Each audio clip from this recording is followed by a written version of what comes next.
Hey guys, Chris here with the Good Old Gamer. So last week I did this video right here about the Outer Worlds and how RDNA seems to be a massive leap over GCN in Unreal Engine 4. So in that video, we primarily took a look at Tech Power-Up's analysis of their GPUs in this particular game. Just as a quick recap, at 1080p we can see that pretty much all of the RX cards are at the bottom, and we can see that the GTX 1060 3GB and 6GB are doing extremely well in this particular game.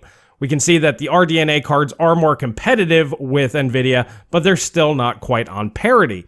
Now, in that video, I was talking about the fact that Unreal Engine typically, throughout its history, has always favored NVIDIA hardware, and this is very clear to see. Now, on the flip side, the other two major games released this holiday season thus far, Modern Warfare and Red Dead Redemption 2, are actually the opposite. Now, once again, over here on Tech Power Up, taking a look at Modern Warfare's performance analysis, we can see that the GTX 1060 3 and 6GB are actually falling behind even the RX 570. The RX 580 has a massive lead, and the RX 590 is actually competing with the GTX 1070. It's a similar story even when going up in resolution. If we take a look at the Navi cards, they're performing right about where we expect them to, with the 5700 XT about on par with the 2070 Super. It wins at 1080p, but loses little ground as resolution goes up, but even still, not too big of a difference. And the 5700 being pretty much on par with the RTX 2060 Super. So this is more representative of most of the games that we saw on launch with these GPUs. This is in stark contrast, however, to what we saw last week with the Outer Worlds. And I find it interesting that we're seeing such a huge disparity between graphics cards on different game engines.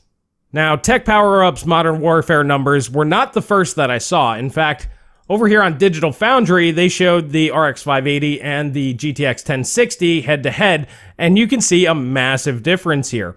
I just wanted to wait for somebody else to corroborate this, and then once Tech Power-Up's numbers came out and show this happens to be the case, the 580 is infinitely faster, I figured this would be worth bringing to your guys' attention. Now, tying this all together, today's Red Dead Redemption 2 benchmarks from Steve over at Hardware Unboxed, which video link will be in the description below, this also shows a pretty similar story. We can see, well, it's a little hard to see here, it's kind of cut off, I'll probably throw up an image of it, but you have the GTX 1060 6GB at the bottom at 38 FPS on average, and the RX 570 coming in at 43 FPS on average. This is typically an inferior card to the 1060. The 580 is normally the 1060 6GB competitor, but that's way ahead at 50 FPS.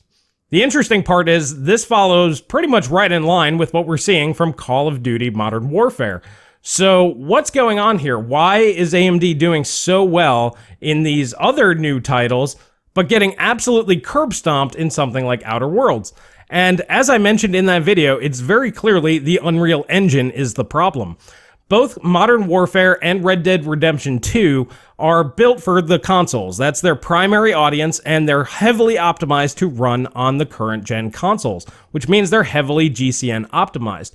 The new Modern Warfare game is Infinity Ward's latest update to their game engine, which I still think is based on Quake 3, the Quake 3 engine, if I am not mistaken. I just think it's been heavily modified, obviously, over the years.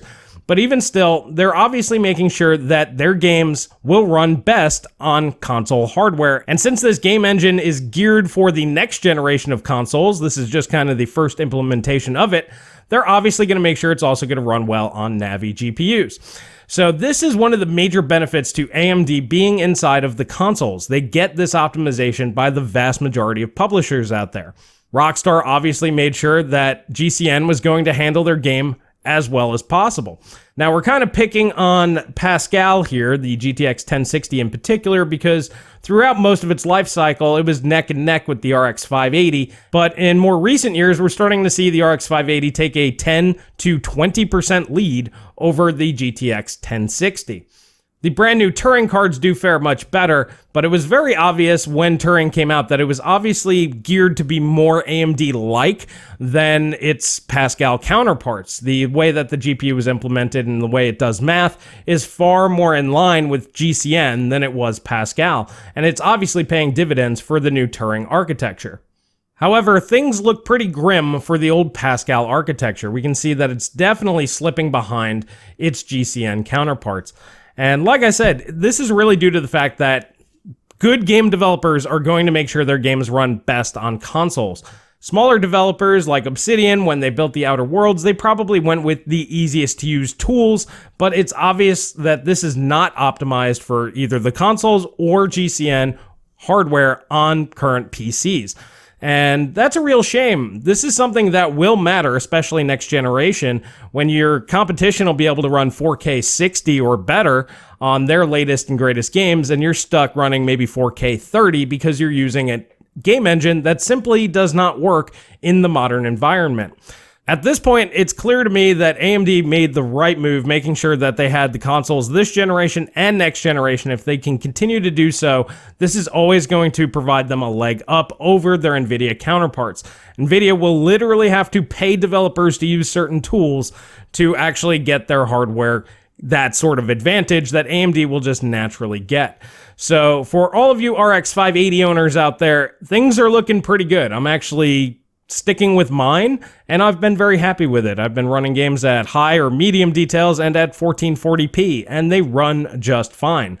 It's kind of unfortunate that the GTX 1060 is now starting to fall behind. This wasn't unexpected. I believe that this was going to happen sooner, and if DirectX 12 and Vulkan were implemented back in 2016-ish, like we all thought it was, this generation might have looked a little bit different, the 10 series versus the 500 series. But we also had mining craze and other things going on, so that was a pretty turbulent time. But for anybody sticking with their old GCN cards, things are looking pretty good, and with Modern Warfare especially being a next-generation game engine that Call of Duty will be using on next-gen hardware, things look like they will still run very well on current GCN hardware. Well, alrighty guys, I just wanted to bring that up because it's a good counterpoint to this one where UE4 just, developers need to stop using it, or Epic really needs to optimize their engine to run on GCN hardware. This is the reason why a lot of UE4 games on consoles, they're very jittery, they have bad frame pacing, they can't hit their frame rate targets. It's just not a good game engine to use. And to all those game developers out there, I recommend dumping UE4 or pressuring Epic to optimize. So this way, AMD, GCN, and Navi architectures run as well as their NVIDIA counterparts, because this is the same level of optimization that in-house engines from big publishers are getting. And they're getting better performance than you are in your games. You're basically handicapping yourself by using a game engine that does not run well on AMD hardware. Well, alrighty guys, let me know what you guys think down in the comment section below about this. I mean, it looks like it's very back and forth, and throughout the years, AMD's always won some games, and NVIDIA's always won some games, but I think right now, it looks like AMD's at least on par or winning across the board, especially Pascal versus GCN. Now, Navi and Turing, they seem to be pretty neck and neck and on par, and that's really good, seeing that we have parity between the two companies. But let me know what you guys think down in the comment section below. And if you like this video, please hit that like button, please subscribe, please share with friends. That really does help me out. And that's all I have for today, and I will catch you guys in the next video.